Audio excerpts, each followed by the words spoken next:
Sangam kumpa sudung siloka ane video sopa silo dungo se aku dhokwa kana moguli sapori se phato bihu patiko se arase soroke nol apeng kindung প্রত্যেক বছরে ngoluka se moguli sapori so lom legalo pa phato bihu patidak বিভিন্ন জাতি জনগোষ্ঠীয়ে লেকপ so অডগং ছিল last লংব so last longs সাংস্কৃতিক শোভাযাত্রাঙ্ক প্রত্যেক বছরে ইদাক odd সাংস্কৃতিক শোভাযাত্রা দ সিজিংকে স মুখ্য আকর্ষণ হিসাবে গগলিকটাক শিল্পী অভিনেত্রী দীপলিনা ডেকা broom so bum kanam leganga dolu ka hajar tania silo gelendung ngola acoko tiko tania gedudi aru diblina dekam kapa yambom jan ngol guti apuram nolum lengkannya ngol video sam aru agol lope kalek polaz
Yang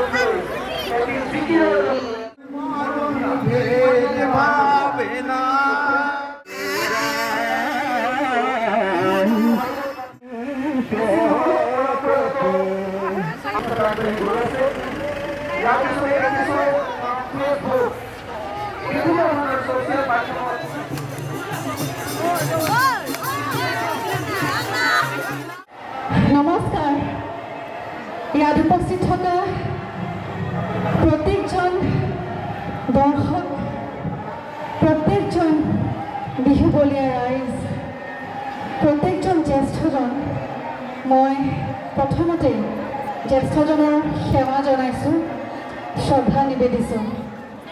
ইয়াত উপস্থিত থকা আমাৰ মৰমৰ ছাত্ৰ ছাত্ৰীসকল, যিমান ইয়াত যুৱক যুৱতী আছে, ডেকা গাভৰু আছে, আটাইবোৰ মোৰ ফালৰ পৰা বহুত বহুত মৰম আৰু ভাল পোৱা যাচিছোঁ। মই ক'ৰ পৰা আৰম্ভ কৰি মই আচলতে ভাষা মই বিচাৰি পোৱা নাই। মই ঘৰৰ পৰা ভাবি আহিছিলোঁ যে মই এইটো ক'ম সেইটো ক'ম, কিন্তু ইয়াত অহাৰ পাছত মই গোটেই মোৰ শৰীৰ কঁপিব ধৰিছে। মানে মোৰ কেনেকুৱা লাগিছে মই আপোনালোকক বুজাব নোৱাৰিম। ঐতিহ্যমণ্ডিত ঢকুৱাখানাৰ এই ফাট বিহু বহু বছৰ ধৰি শুনি আছিলোঁ, জানি আছিলোঁ, দেখি আছিলোঁ। বহু বছৰৰ পৰা ইয়াত থকা ইয়াৰে স্থানীয় ৰাইজে মোক যোগাযোগ কৰিবলৈ চেষ্টাও কৰিছিল, কিন্তু এটা কথা কৈ লওঁ যে মই যিহেতু গায়িকাও হয়, এই সময়ছোৱাত মোৰ অনুষ্ঠানসমূহ থাকে, সেইকাৰণে আগতে কেতিয়াও মিলি অহা নাছিলে। কেইবাবাৰো মোক বিচাৰিছিল, ৩-৪বাৰ মোক বিচাৰিছিল, কিন্তু মই মিলাব পৰা নাছিলোঁ।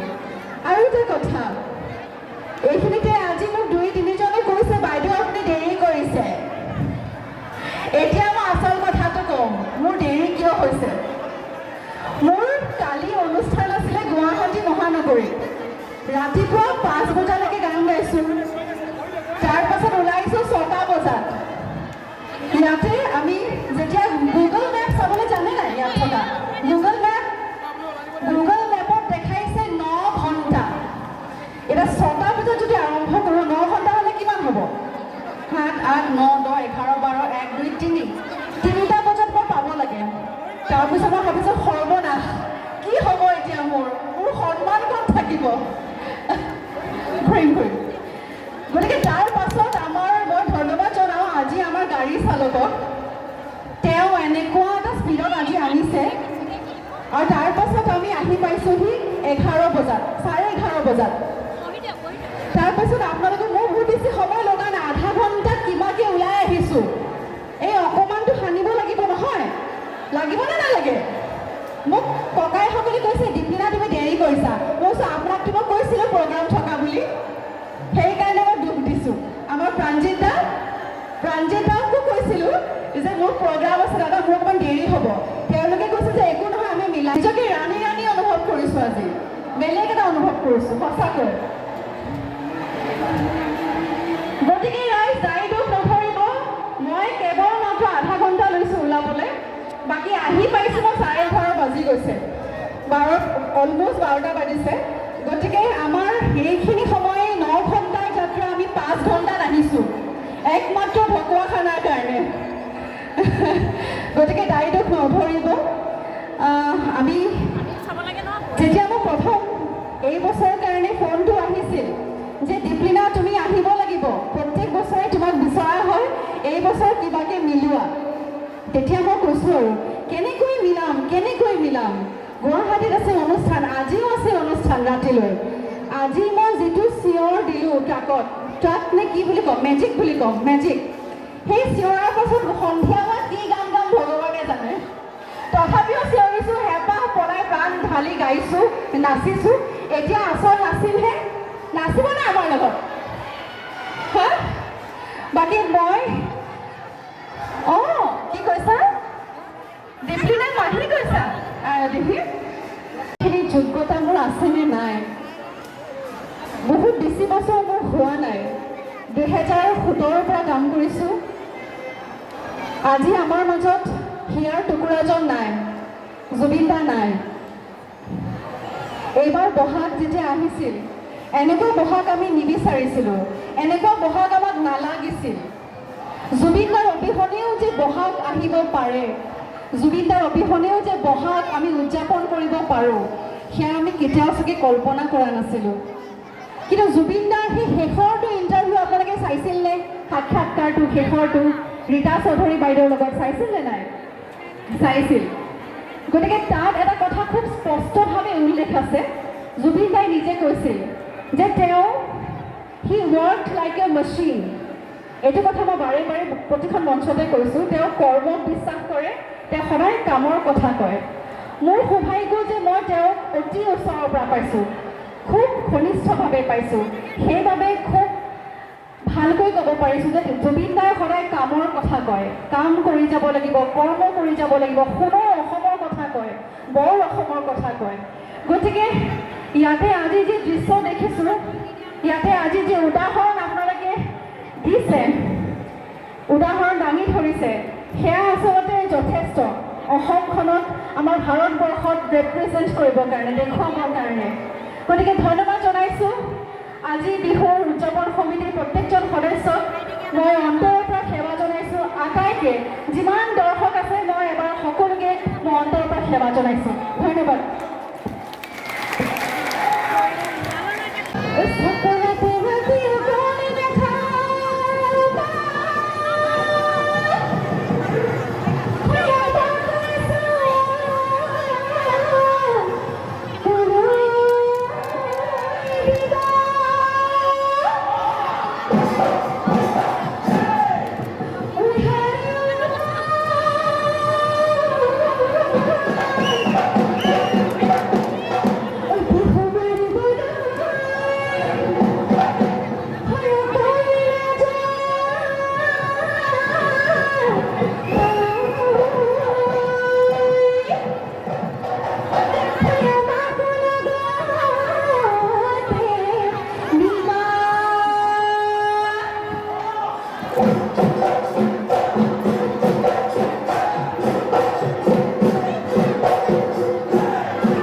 तुम्हारा